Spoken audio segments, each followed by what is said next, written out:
What is up, YouTube? It's Psychedelic Scizor, and I'm here with my Week 7 team builder of the NBL versus Jax. Jax is currently a playoff contender, as am I. He's the number 4 seed, I am the number 2 seed. And he has really stepped up his game coming into playoffs after only winning one game last season. His team is so much better, and let's actually go pull that up. We've got my team here, as you can see, as usual: Omastar, Braviary, Embor, Malamar, Uxie, Cryogonal, Loransis, Floatzel, Leavanny, Granbull, Electrode, and Alolan Persian. And Jax's team, I may put it on the side. I probably won't, because editing is not, it's probably worth my time, but I'm not going to do it anyway, is Whimsicott, Incineroar, Vaporeon, Golbat, Mesprit, Miltank, Hitmonchan, Sandslash, Manectric, Sableye, Metang, and Altaria, with his Z users being Incineroar and Mesprit. So, a couple things to note for his team. First off, Whimsicott is actually very good in general, and also versus my team. It can nullify like any Scarfer I bring just by having Prankster Stun Spore. It doesn't have Prankster Defog yet because we're not allowing Ultra Sun and Ultra Moon move tutors, just because the league started well before then, and that would have affected drafting. But overall, he's kind of got just the basics of a good draft coverage. He's got a very good Fire Water Grass core. He's got a decent Dragon Fairy Steel core. Well, actually, what's his fairy? He has Altaria. He's Metang. Oh, and Whimsicott. Yeah, so both of those are very good. He's done very well with Incineroar, which my team doesn't deal particularly well with. And he's got a couple of things that are very annoying for me to break. Vaporeon is always annoying to break. Golbat is hard for my team to break. And in certain situations, Sableye can be. But overall, his team is, I would say, very... I don't know what term I want to use, so I'm just going to explain it. His offensive mons are offensive and fast, like Whimsicott and Manectric. You know what they're going to be. Well, Whimsicott's actually the one exception in my example, but you get the idea. Like, Manectric is going to be offensive, period. And Vaporeon and Sableye are going to be defensive, period. And I think that does help with my ability to scout him out a little bit. And I kind of was scratching my head on a way to go, because I didn't see any obvious usual win conditions, because his team does revenge kill my breakers fairly well. And he does have the right walls to switch into things, so I had to go a different route than I usually did. I really was kind of just scratching my head at what to do. And then I realized, well, he can't switch into Granbull, but he outspeeds Granbull with everything. It wants bulk so it can survive hits, but it still wants to try to outspeed things it can. So I ran with that idea, and I went with Trick Room. And we're going to see the team here. It does start off with a max attack, Brave, max HP Granbull. I will say, this week, the EV spreads are very simple for pretty much every mon here, because I'm just going to want everything to be as slow as it can. Take as many hits as it can. I didn't really need any specific investments, particularly. But it is going to make my team hard to handle, because it's hard to revenge kill these things, because one, Trick Room, not being able to outspeed me under Trick Room, and then having my mons that are already bulky be even bulkier, it's going to be nice. But Play Rough, Earthquake, Ice Punch, and Bulk Up. His team has almost no switch-ins to Play Rough, and the two of them are covered by coverage moves. Earthquake destroys Metang, +1, I believe it OHKOs it, and if it doesn't, I'm sorry you had to hear that from my computer. +1 Earthquake. If it doesn't OHKO it, it comes damn near. I'm obviously going to calc it in-game. And Ice Punch, this is the one that I did calc. I was debating between Ice Punch and Stone Edge for Golbat, but I realized if I knock off Golbat, then +1 Ice Punch will 2-hit KO it 100% of the time. Or if it takes Stealth Rock damage, it has a good chance to 2-hit KO, and I think it does 100% of the time. If not, it's pretty good. And then obviously Bulk Up, like I said, just for the setup, because I'll probably get some good setup opportunities. In this team, yeah, it is full Trick Room. I don't have any non-Trick Room options. That said, a lot of these mons are naturally good at being bulky anyway, so the role of them taking a hit and then attacking isn't that bad. And just the reason I mentioned that is because even if I don't have Trick Room up, I think a mon like Granbull can still function offensively without Trick Room. But at least we're going to find out. But like I said about the Golbat being knocked off, I'm going to just get it out of order a little bit. And how I'm going to do that is I do have a little bit of a lure in Lurantis.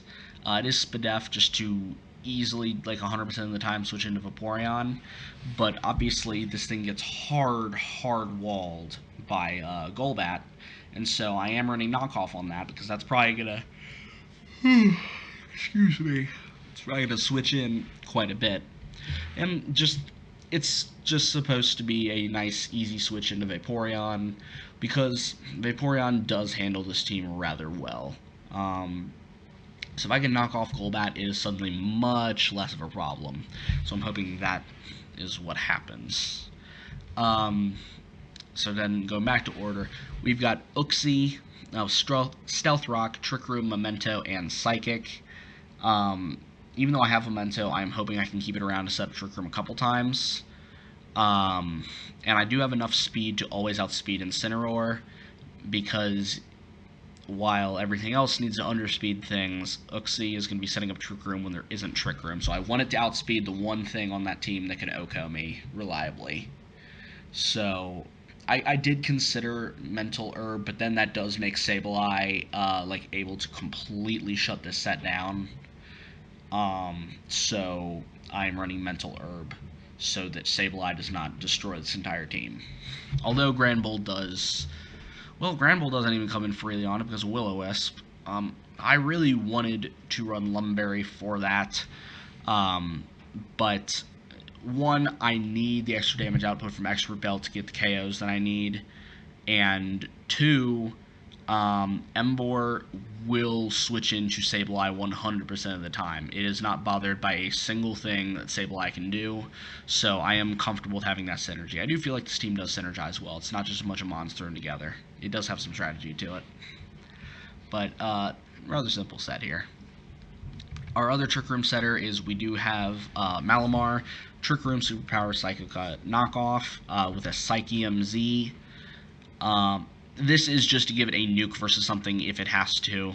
Obviously, it's going to hit everything except for, like, Metang and, which I hit with Knockoff, and Sableye, which doesn't do anything in return to me because it can't Will-O-Wisp me because I am a Dark type. That is huge, because otherwise Sableye would actually be able to handle this set extremely well, but he cannot Will-O-Wisp me.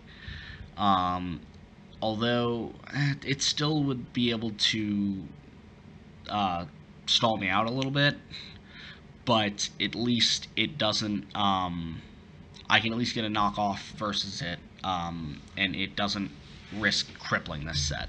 It just stalls it out a little bit. But obviously, contrary Superpower does let this thing get pretty well set up. He doesn't have a whole lot of fighting type switch-ins, except for Golbat, which, again, does not want to get knocked off and doesn't want to take a Psycho Cut. So, that works out pretty well, I think. We already went over Lurantis. Next, we have got Emboar with a White Herb set with Flare Blitz, Superpower, Wild Charge, and Bulk Up. I did debate on this set quite a bit. I debated Pasho Berry or Iapapa Berry,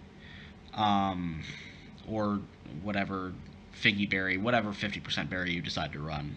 But after toying around with it for a little bit, I kind of did realize that no matter what I do to it, I'm going to be 2-hit KO'd by Vaporeon's Scalds unless I heavily invest in Spadef, and that's just not worth it to me. I want this thing to be able to hit like a truck. So if I'm going to be 2-hit KO'd anyway, but I'm never OHKO'd by Scald, so that is helpful. But I do have White Herb on there, so that one thing you might try to do is just stall out superpowers, like get me to -1, -1, or -2, -2, and stall out Trick Room that way. I do have White Herb so that I can keep clicking superpower, so you can't get me down to a -1 attack and then have a switch in for a -1 attack Embor. Like, no, I'm going to be able to keep doing damage with it. And otherwise, Flare Blitz destroys a lot of his team, and Wild Charge is for Vaporeon. It does a pretty hefty amount. I don't think it always 2-hit KOs, though. That is a little bit unfortunate. Then again, it still deals a big chunk, and if it's any kind of Spadef, then yeah, it'll be 2-hit KO'd. Embor is just so strong. I love it. And then finally, we do kind of have the more pivot of the team. It is still offensive because this team wants to keep up offensive pressure at all times. It only really has 2 Mons to give it up. And even then, obviously, Uxie has to be there for Trick Room, and my team wouldn't have a switch into Vaporeon other than Lurantis. But we've got Braviary, Brave Bird, Shadow Claw, U-Turn, and Roost. Brave Bird obviously hits just about everything except for Matang, which is what Shadow Claw is for. And U-Turn and Roost just for being a nice pivot. I can come in and still keep momentum, though, because I will threaten something out. And that's nice. I did kind of consider Defog, but this team is not weak to rocks, so it was probably not worth my time. And that's the team. Hopefully, the goal of this team is to just overwhelm my opponent with physical offense and just hope he cannot handle it, because I do think I do have nice patterns here for stops to certain mons. I have another mon that comes in for free. It is a nice little cycle that I don't know if he's going to be able to break or handle, so I'm a little excited. I hope this works out pretty well. Like I said, we're 5-1 plus 14, trying to get that up to 6-1. Trying to win the league again since we won last season, although we're not in first place. Then again, we weren't in first place last season either. That was Arctic, and we managed to beat him in the finals. So, yeah, I'm excited for this match, because Jax has also been very good to this league by getting his stuff done, and he has recently become an admin, so, you know, congratulations to him. So, if you like what the Oakland A's officer are doing, make sure you like, subscribe, share, do what you do with the YouTube videos. I'm going to get on out of here and see you guys later.